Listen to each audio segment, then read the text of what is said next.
Monroe County lawmakers decided to opt out of a statewide registry for short-term rentals. Prior to the vote, community members shared the pros and cons of a registry from their perspective. Ryan Hermanette spoke to property owners and lawmakers on both sides of this debate. Tonight, the Monroe County Legislature voted to opt out of creating a registry for short-term rentals.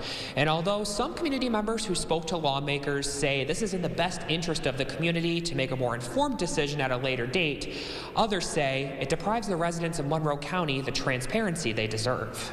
This decision means Monroe will be the only upstate New York county to opt out of New York's short-term rental registry law. It's a law which would have required Airbnbs, Verbos, and other rentals to undergo safety compliance checks and verify sales tax collection. This would level the playing field between hotels and all short-term rentals, not just ones on Airbnb that Monroe County has this sort of side deal with to collect revenue from. The side deal Barnhart is referring to is the standing agreement the county has with Airbnb, which collects hotel tax revenue on these rentals.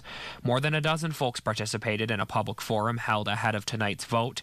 Those wishing to opt out of the statewide registry saying it could jeopardize the livelihoods of those who make a living on these rental platforms. You add on these regulations, and then in future years, the added fees and inspections and rules that we all know will come, made by somebody in Albany, then we're done. At that point, it's not worth it anymore, and our Airbnb will be no more. Those against opting out wanting to follow suit of neighboring counties, saying the data on how short-term rentals impact local real estate will allow for more informed policymaking down the line. We want to know what's going on with our existing stock and housing, because that's the only way we're going to be able to figure out how to keep people like me and my generation here in the county instead of being priced out where we can no longer afford to live. Multiple lawmakers in favor of opting out spoke prior to the vote, discouraging what they call a rushed decision, instead requesting more time to observe how short-term rental registries benefit or harm other counties before implementing one here.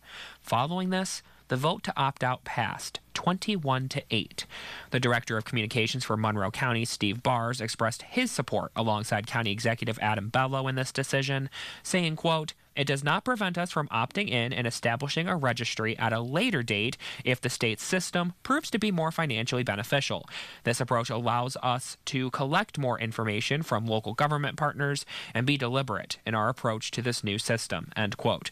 The full statement is up for you to read on our website, rochesterfirst.com. For News 8, I'm Ryan Hermanette. Get the Rochester First streaming app today for everything you love from News 8 on demand. Plus exclusive shows you won't see anywhere else. Search ROC and download for free on Roku, Amazon Fire, and Apple TV.